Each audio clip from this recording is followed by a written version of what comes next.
Baei Chabambo Ejara Catupiri, Oscar Galeano, Chemaitei Jorge Bandede. Acerca de la historia del guaraní en la educación superior, conviene mencionar que en el año 1944 se inició su enseñanza en la actual Facultad de Filosofía de la Universidad Nacional de Asunción. El primer profesor fue el doctor Reinaldo Julián de Cruz La Rosa en la carrera de Letras.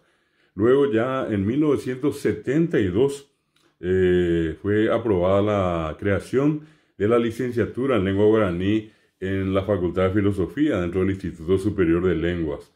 También vale la pena mencionar que hoy prácticamente todas las carreras universitarias de todas las universidades públicas y privadas tienen al guaraní en su malla curricular. Es más, la ANEAES tiene como un requisito la inclusión del guaraní en la malla curricular para la evaluación y acreditación de las carreras. Asimismo, el CONES, para la habilitación también de las carreras universitarias, tiene como uno de los requisitos la incorporación del guaraní en la malla curricular de la carrera.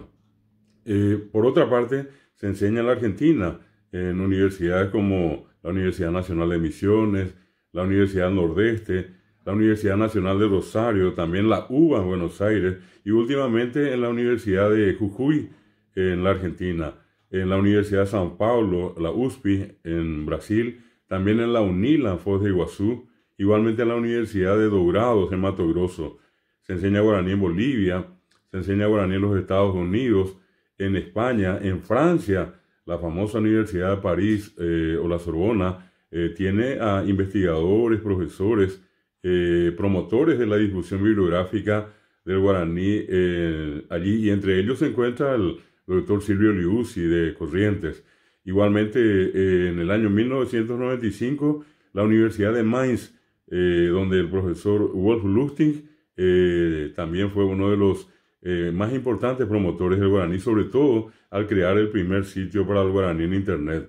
Hoy el guaraní está en todas partes, apreciado profesor Oscar, está en todas las universidades, no solamente del país, sino que también del exterior. Ya vi, ya he echado guaraní en Bareteja. Maite hijo,